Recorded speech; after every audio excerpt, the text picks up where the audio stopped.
le sentier de découverte du Stockenberg. La carrière de l'Oberer Stockenberg. C'est par là, il suffit de suivre la flèche. Nous voici, ici, devant le front de taille de la carrière. Le front de taille, c'est la surface verticale où la roche est abattue. Ce que les hommes exploitaient ici, c'est du granit. Le granit avec un E à la fin désigne, en géologie, la famille des roches ignées ou magmatiques. Le granit sans E désigne plutôt les métiers de la pierre.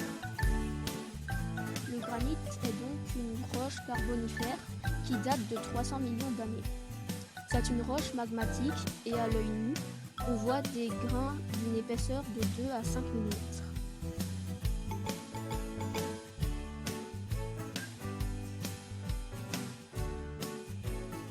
Le granit est une roche d'une dureté supérieure à celle du marbre.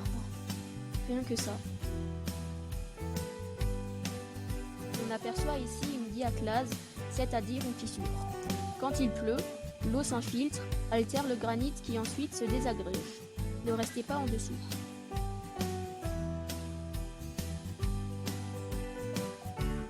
Au XIXe siècle, le granit est extrait manuellement avec des pics, des barres à mine, des marteaux.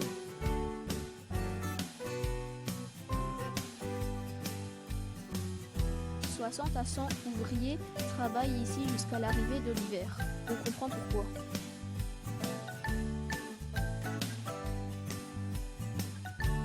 On voit ici des traces de forage, signe de l'arrivée de l'explosif. Ça va plus vite.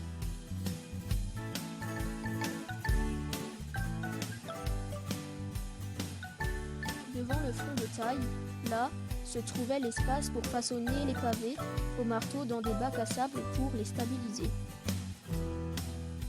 Il reste d'ailleurs beaucoup de pavés, mal façonnés, laissés sur place.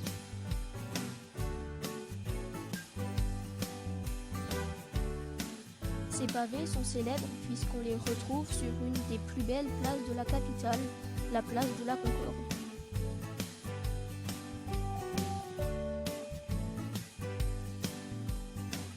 La statue de Strasbourg qui trône dans un angle de cette place octogonale se sentirait presque comme à la maison.